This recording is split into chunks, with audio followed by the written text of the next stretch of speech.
I closed my laptop and rubbed my eyes. Emily, dinner's ready. I called, though I knew she could hear me from the bedroom.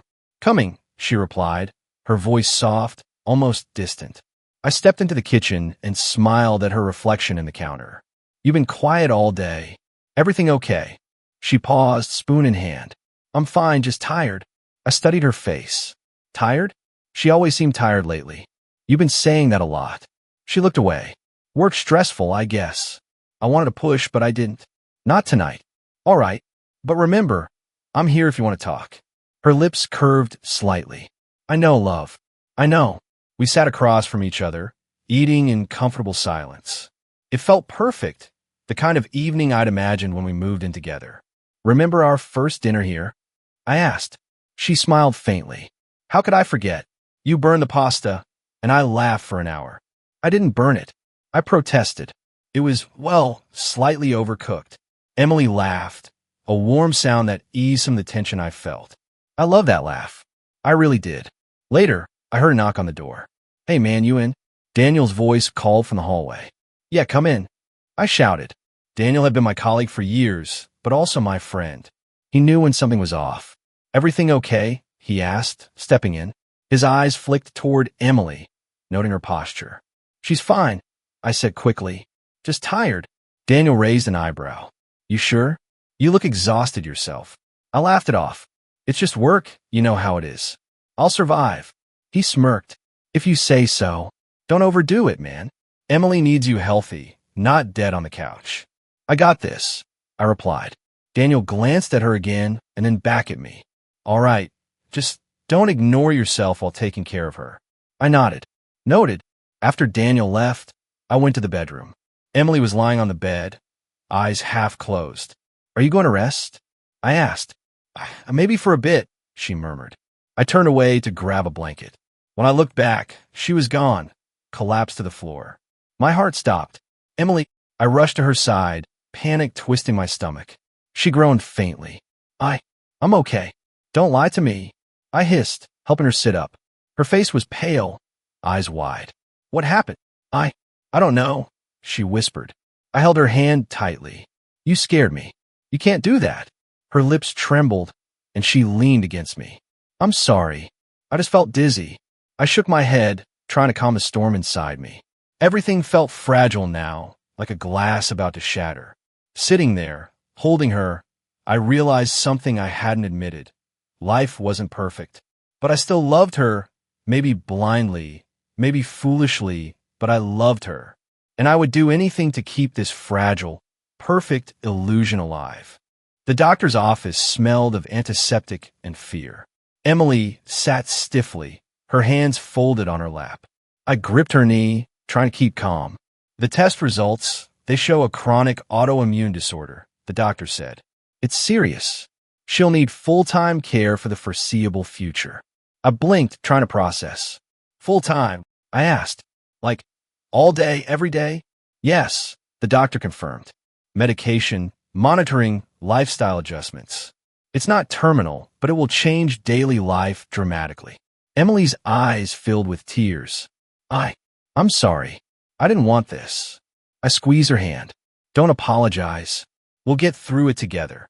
She looked at me, panic and guilt swirling in her gaze. But your job, your career, everything you've worked for. I shook my head. None of that matters. I quit my job. I'll take care of you. That's what love means, isn't it? Her lips trembled. You don't have to do that. I laughed, though it sounded hollow. I do. I want to. You're my wife. We promised each other forever, right? She nodded, but I could see doubt in her eyes. When we got home, the apartment felt smaller, somehow heavier. Daniel called while I was unpacking Emily's medications. Hey man, I heard. You're quitting. Yes, I said, without hesitation. I can't leave her like this. You sure? This is huge. Your career, your future. I'm sure. She's more important than anything else. I admire that. I really do. Just take care of yourself too, all right? I will. I promised, though I wasn't sure I knew how. That night, Emily snapped at me over dinner. Why is the soup cold? I said I wanted it warm. I froze. Sorry. I didn't realize. I'll reheat it. You never notice anything anymore, she muttered. Everything is always about you. I blinked. Me? I quit my job for you. I've given up everything for you. She avoided my eyes. I know. I feel trapped sometimes. I hate feeling like this. Her words cut deeper than I expected. I wanted to argue, but I swallowed it. I'll try harder. I promise. The next morning, a nurse arrived, Lily. She was kind, professional, but her eyes were sharp, studying me carefully. Hi, I'm Lily, she said, shaking my hand. I'll help monitor Emily's condition. You're her caregiver? Yes, I said proudly. I quit my job for her. Lily nodded slowly. That's admirable. Most people burn out after a few months. Caregiving isn't just physical, it's emotional too. You'll need support. I'll manage, I said, trying to sound confident.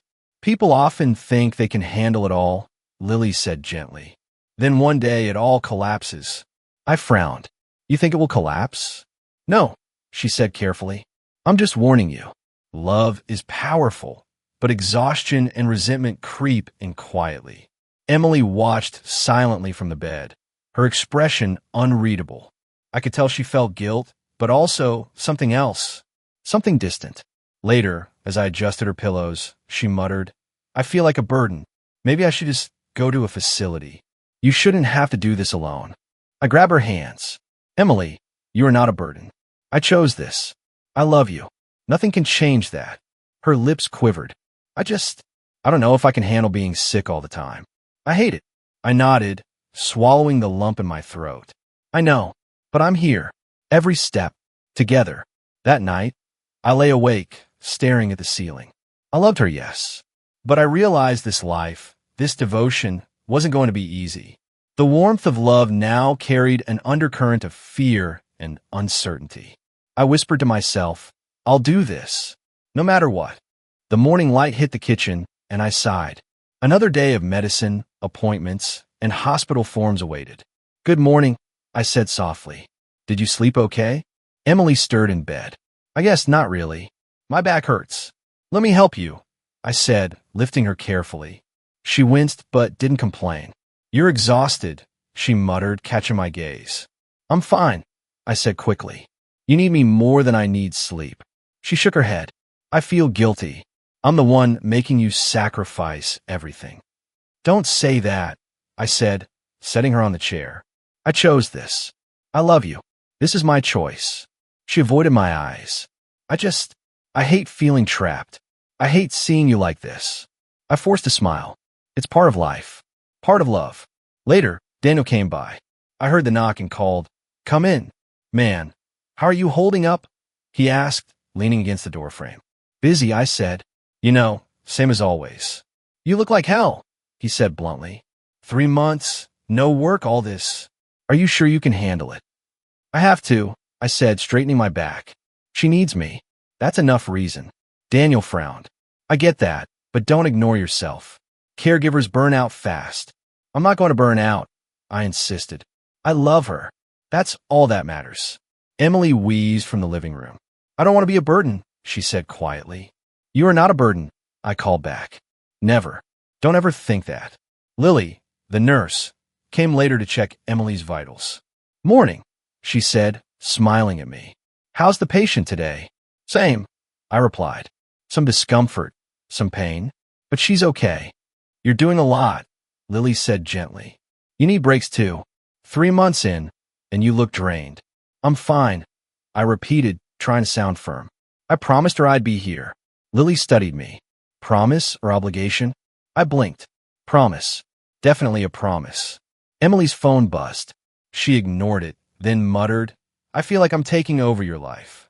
You're not, I said firmly. I chose this. For you. For us. She shook her head. Still, I feel guilty every time I see you tired. I don't want your guilt, I said sharply. Then I softened. I just want you to focus on getting better.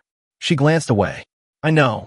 I'll let it go, brushing her hair back. It's okay. Just rest. At night, I made tea and sat alone in the living room. Daniel's words replayed in my head. Burnout, exhaustion, risk of collapsing. I felt a tight knot in my chest, a mix of pride and fear. I whispered to myself, I'm doing the right thing. I can't fail her. I won't. But I couldn't ignore the quiet resentment creeping in. The constant appointments, the medications, the endless waiting, it was draining me. Emily came out to the kitchen. Are you okay? I'm fine, I said automatically. Why? You just look tired, she said softly. Like you've lost yourself somewhere. I'm not lost, I said, forcing a smile. I'm here. I'm present. That's what matters. She nodded, but her eyes told me she didn't believe me. As I poured water for both of us, I realized something uncomfortable. I was beginning to resent the very love I had promised to protect. But guilt silenced me instantly. She needed me. Always. And so I swallowed the resentment, smiled at her, and whispered, "We'll get through this together." Emily was sitting on the couch, a blanket draped over her legs, looking more like herself than she had in months. I feel a little better today," she said, smiling faintly. "That's good," I said, trying not to let my hope make my voice shake. "Really good." She nodded and scrolled through her phone, humming softly. I leaned against the doorway, watching her. Something fell off. I tried to shake it, telling myself I was just tired. But then her phone buzzed. She glanced down and laughed softly. Curious, I walked closer. "Who's that?" I asked casually, peering at her screen. She looked up, startled. "Oh, just a friend." I squinted. "Alex." She stiffened. "Yeah, just a friend." I hesitated, then read the message she hadn't noticed I saw. "I can't stop thinking about you. I wish I was there right now." "Emily," my voice cracked. "What is this?" She froze, eyes wide. "It's nothing. I mean, it's just a joke. He's harmless, I promise." "A joke," I repeated, staring at her. "You've been messaging him like this?" "For months." She frowned. "I don't know what you're talking about." "You're overreacting." "I'm overreacting," I shouted, the room suddenly too small. "I spent the last year quitting my job, giving up everything to care for you. Every day, every hour, and this is what I get." Emily's lips trembled. "You can't be serious. You're being controlling. It's just a conversation." I felt my chest tighten. "A conversation where you tell him you can't stop thinking about him." "It's meaningless," she said, voice rising. "You're twisting this. I love you, I swear." I stepped back, shaking. "Then why would you say that to him? Why would you even need him when I'm here, every day, sacrificing everything?" She looked away, silent for a long moment. Then softly, "I don't know. I just felt lonely, I guess." "Lonely?" I whispered, pain slicing through me. "I'm right here. I've been here for you every single day. I've been everything you need, and you talk to him like that?" "I didn't mean anything," she said, tears welling. I didn't feel like myself. I needed someone to talk to. It wasn't real. It wasn't real," I repeated, laughing bitterly. "All those nights I stayed up with you, all those appointments, all those sacrifices, it wasn't real to you? Was any of it real?" Emily shook her head. "It was real. For me too. But I didn't mean to. Please don't make this worse." I turned away, my hands trembling. "Worse?" I muttered. "Emily, you've broken me. I trusted you. I gave you everything. And you gave yourself to someone else." She reached for my arm. "No, please listen." I pulled back. "I can't. I don't even know who you are anymore." The silence was unbearable. I could hear my own heartbeat pounding, each thump a hammer on the fragile trust one had left. I sat down, my mind spinning. All that time, was it a lie? I thought. Every sacrifice, every sleepless night, every dream I put aside, for nothing?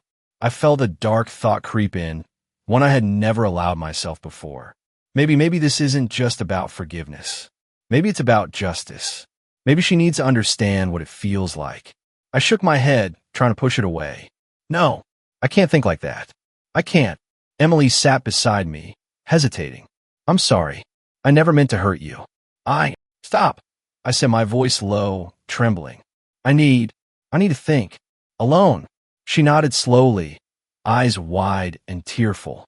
"I understand." I retreated to the bedroom, closing the door behind me. I leaned against it, chest heaving, and whispered to myself, all this time. I gave her everything, and she betrayed me." My hands tightened into fists. "I won't forget this. I can't." Not ever. And in that moment, a dangerous clarity settled in my mind. Trust was gone, and with it, maybe a part of me I didn't know existed, the part that could fight back, the part that could take control, even if it meant pain. I sat there long into the night, heartbroken, furious, and awakening to a thought I had never allowed myself before. Revenge is tempting. Justice, maybe justice is mine to claim. I sat on the edge of the bed, staring at the floor. My hands were trembling. The betrayal had left a hollow ache I couldn't shake. The phone rang. Daniel. I hesitated, then answered. Hey man, how are you holding up? His voice was cautious, like he was walking on eggshells. I don't know, I admitted. I can't, everything feels wrong. You're angry, he said softly. I get it, but don't let it consume you. You gotta be careful. Careful, I snapped. Daniel, she's been lying to me. All this time. I know, he said patiently. I can't even imagine how it feels. But rushing in with rage will only make things worse. I laughed bitterly. Rage? I feel more than rage. I feel empty, humiliated. I gave her everything, and I get it, man, he said quietly. But isolation won't help either. Don't shut everyone out. Don't let her ruin everything else in your life. I can't trust anyone right now, I muttered. Not even myself. Writing helps sometimes, Daniel suggested. A journal. Polito laut. At least then you can start thinking clearly. Maybe, I said. I hung up and grabbed a notebook from the drawer. The pen felt heavy in my hand.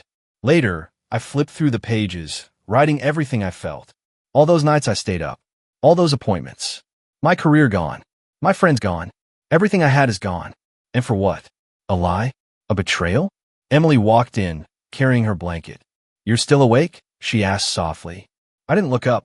Yeah. She hesitated. I feel guilty. I know I hurt you. I'm sorry. Sorry. I laughed without humor. You don't get to say sorry. You don't get to fix this with words. I didn't mean for it to happen, she whispered. I shook my head. I gave you everything, Emily. My life, my time, my future. And you threw it away. She sat down next to me, reaching for my hand. Please, I just want you to understand I still care. I pulled away. Care? That's a joke. Care doesn't lie to someone for months. Care doesn't flirt with someone else when I'm giving you my life. She looked down, silent. I felt a pang of guilt, but it was drowned out by my fury.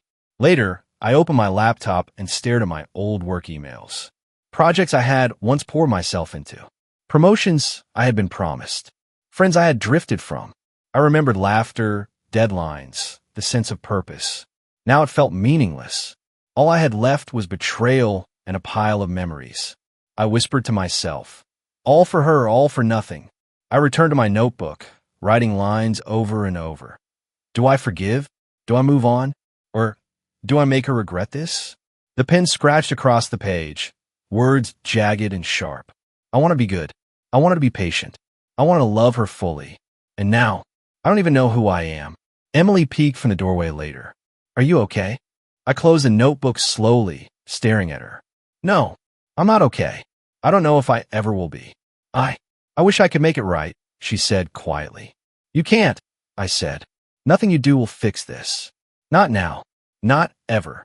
She nodded, tears in her eyes. I understand. I turned away, heart aching, hands shaking. The notebook lay open beside me. My thoughts were dark, conflicted. Love, betrayal, forgiveness, revenge, they all tangled together. And I realized something terrifying. The me who once would have forgiven everything. He was gone. Emily was sitting at the kitchen table, sipping tea, looking calm. Too calm. My chest tightened. Emily, I said, voice low. We need to talk. She looked up, eyebrows raised. About what? You know what? I said, leaning against the counter. Alex, the messages, the months of distance. Don't act like it didn't happen. She took a slow sip, eyes cold. I guess you want the truth. Yes, I snapped. Tell me why. Tell me why you betrayed me while I was here, giving you everything. Her lips pressed together. I stopped loving you. Somewhere along the way, I fell out of love. Caring for me, it wasn't enough to bring it back. I froze. You what? I said I fell out of love, she repeated, calm now. I want a divorce. I've known for months. I just didn't know how to tell you. No, I whispered. This can't be real. It's real, she said, setting her cup down. You gave up your career, your friends, your life for me. And I've changed. I don't feel the same. I can't pretend anymore. I felt the room spin. My heart throbbed. After everything, after 3 years, you just throw it away? I'm sorry, she said softly. I know it hurts. I never wanted to hurt you. Sorry doesn't fix this. I shouted, voice cracking. I spent years living for you, Emily. Every choice I made, every sacrifice gone. And you didn't even care. Emily flinched, but didn't argue. I cared in my own way. But love changes. I sank into a chair, chest heavy. Rage and grief tangled in my mind. I wanted to scream. I want to hit something. I wanted justice. The phone rang. Daniel. I let it ring once, then answered. Hey, you okay? His voice was calm, measured. I don't know, I said, trying to keep it together. She wants a divorce. After everything. I'm so sorry, he said quietly. Listen, I know it feels like the end of the world, but you need to breathe. You can't let anger make decisions for you. I can't just sit here. I snapped. I can't. She's destroyed my life. I know, he said. But think, okay? You've got the chance to rebuild yourself, to reclaim your life. Don't throw that away, chasing revenge you'll regret. I ran my hands through my hair. Rebuild, but how? After everything. Step by step, Daniel said. Start with yourself. Work, friends, passions. Let the betrayal fuel your growth, not destroy you. You're stronger than you realize. I hung up, staring at the wall. He was right partly. I felt something stir inside me. Not love, not trust, but clarity. Control. Power. I looked back at Emily. You want a divorce? Fine. I'll give it to you. But know this, I won't be broken by you. I'll rebuild stronger. And you'll see what it means to lose someone who gave everything. She swallowed hard. I didn't mean to. Save it, I said. I've heard enough excuses. I loved you fully, and that's over. Don't mistake my decision to let go for weakness. This is my choice. She looked shocked, maybe even afraid. I realized then how much I had changed in the past few minutes. The old me would have begged. The old me would have pleaded, tried to fix it all. But not anymore. I felt a strange calm wash over me. Rage was still there, but buried beneath it was something stronger. Self-respect. Power. Freedom. I whispered to myself. I can survive this. I will survive this. And I'll come out stronger. Emily didn't say another word. I turned away and went to my room, closing the door. For the first time in months, I felt a flicker of control in my life. I opened my notebook and began to write, not about her, not about betrayal, but about me. My plans, my goals, my future. A roadmap out of the pain she caused. And as I wrote, a small smile crept across my face. This was a first step, the first choice I had made entirely for myself. I walked into the office for the first time in over a year, part-time contract in hand, heart pounding. The familiar hum of computers and chatter felt both comforting and alien. Hey, you're back, a voice called. I turned to see Megan, a new co-worker I'd met before I left. She smiled warmly, eyes sharp but friendly. Yeah, I said, adjusting my jacket. It's nice to be back. I'm glad, she said. You're going to fit right in. Don't worry about the pile waiting for you. It's manageable. I laughed softly. Manageable sounds good. I need that right now. She tilted her head. Rough year. You have no idea, I muttered. Personal reasons. Big sacrifices. Megan nodded but didn't pry. Fair enough. Let me know if you need a hand. I like challenging people, but I like helping them too. I felt a flicker of something I hadn't felt in months. Relief? Hope. Thanks, I appreciate it. The first week was exhausting, but in a good way. Work gave me structure again. Old friends I drifted from called, curious about my return. Hey man, I heard you're back, Daniel said over coffee. How's it feel? Strange, I admitted. Like I left a piece of myself behind, but I'm starting to find it again. Good, he said, grinning. I'm glad. You deserve this. At home, Emily called. Her voice was casual, almost arrogant. I saw you out today. Back to work, huh? Guess some things never change. I froze, then forced calm. Yeah, some things do. I'm moving forward. She said, tone clipped. Good for you. I'm busy myself, doing everything I want now. Freedom feels nice. Emily, I said slowly, you think flaunting your independence changes what happened? It doesn't. I'm not flaunting, she said, sighing. I'm just living my life. Isn't that what you taught me? I clenched my jaw, but let it go. I didn't need to argue. Not anymore. At the office, Megan slid a document across my desk. Thought you might like to look at this. It's challenging, but I know you like that. Thanks, I said, scanning it. I do. I've missed this kind of work. She leaned back, smirking slightly. You've been through a lot, haven't you? Yeah, I admitted quietly. More than I ever wanted. You'll get through it, she said. And maybe you'll find someone worth trusting again. I blinked. Maybe. I didn't want to think about it yet, but the thought of someone like Megan, a person who respected me, challenged me, didn't play games, made my chest tighten in a different way.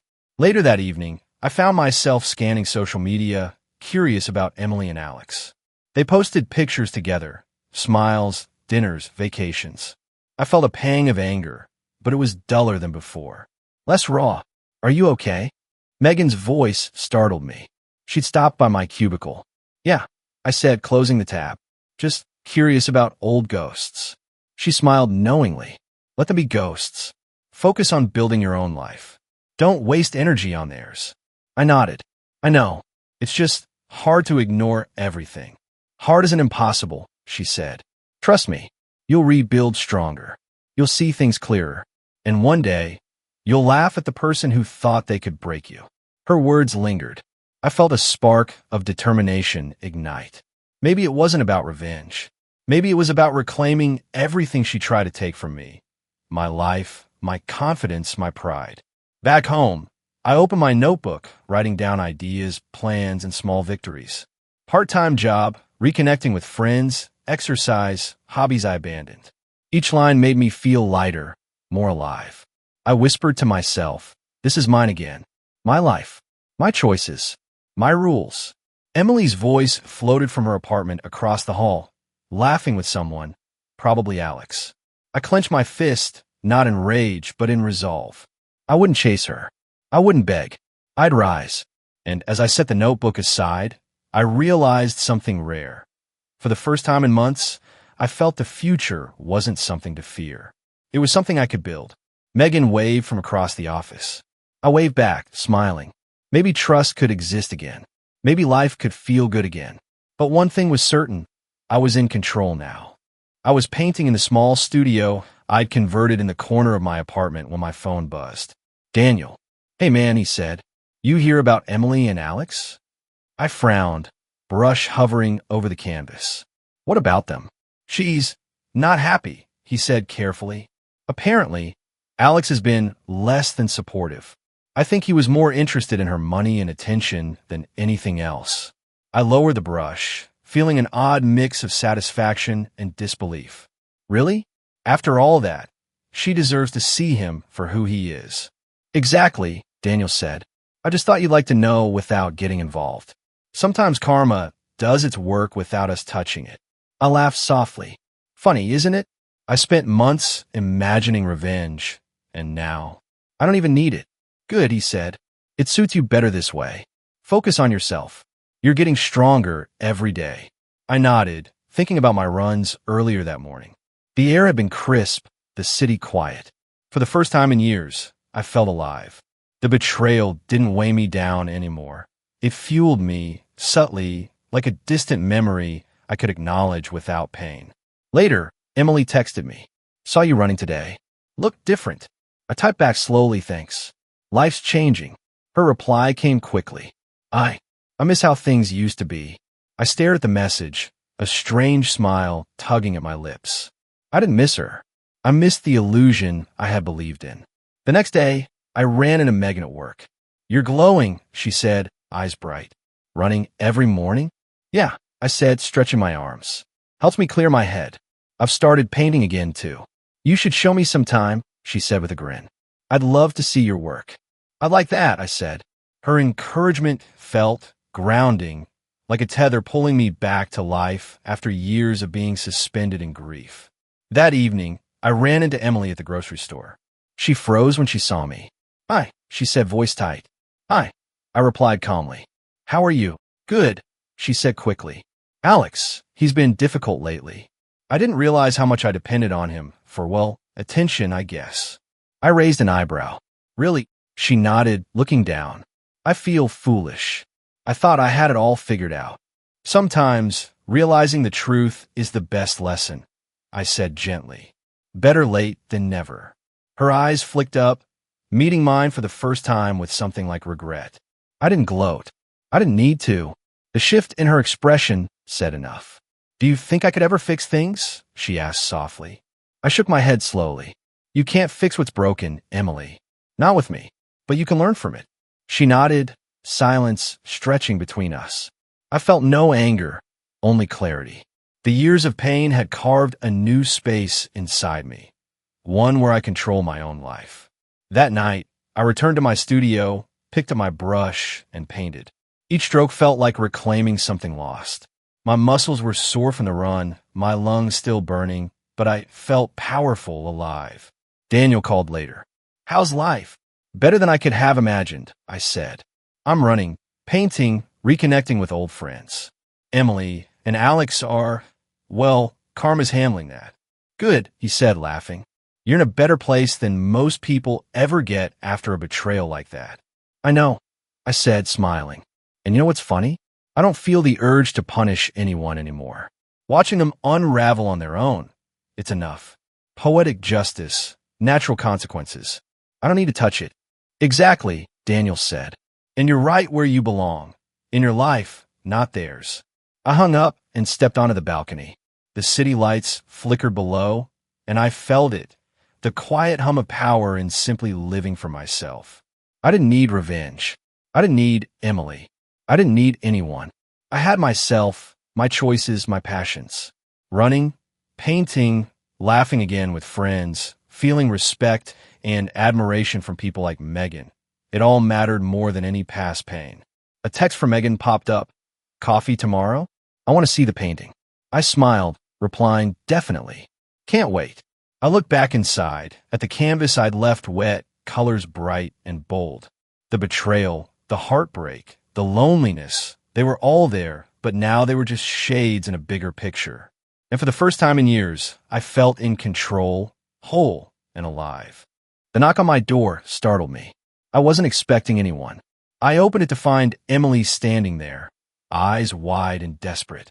Can we talk? She asked softly. I studied her for a moment. Calm, detached. Come in, I said, stepping aside. She entered, hesitating. I miss you. I miss us. I made a mistake. Can't we start over? I shook my head slowly. No, Emily, we can't. I don't want to start over with someone who betrayed me. Her lips trembled. I didn't mean it. I thought I could. I don't know. Let me stop you right there, I said, voice steady. You lied to me for months. You flirted with Alex while I gave up my career, my friends, my life. You want me to ignore that?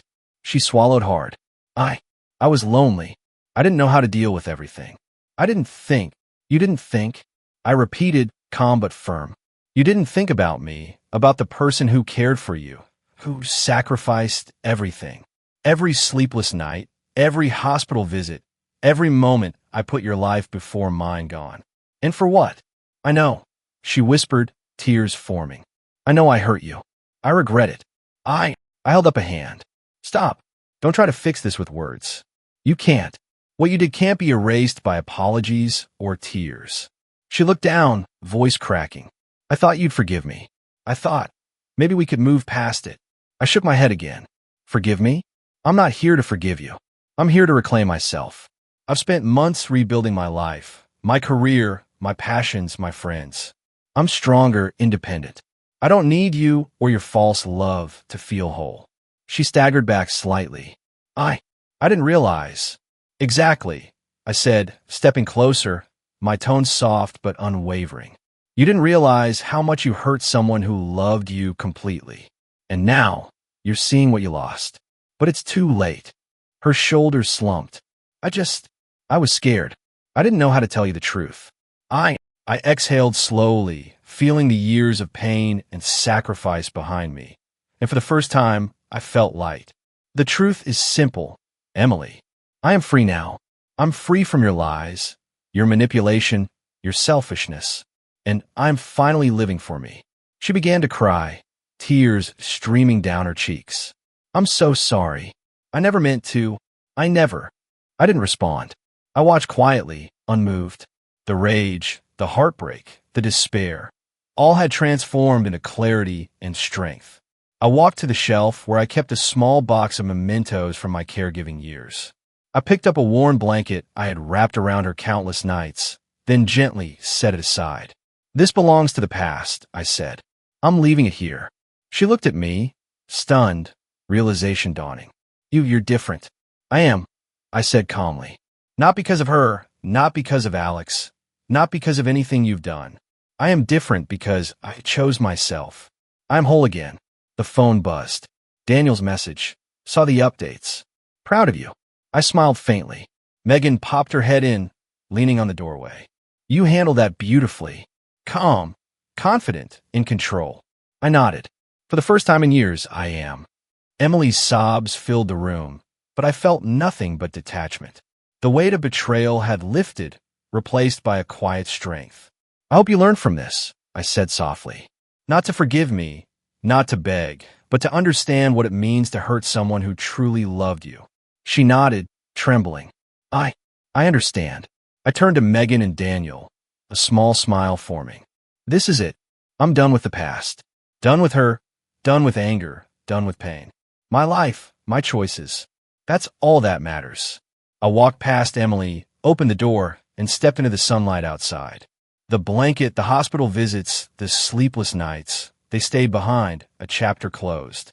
And as I breathed in the fresh air, I realized something profound. Liberation doesn't come from revenge. Liberation comes from reclaiming yourself.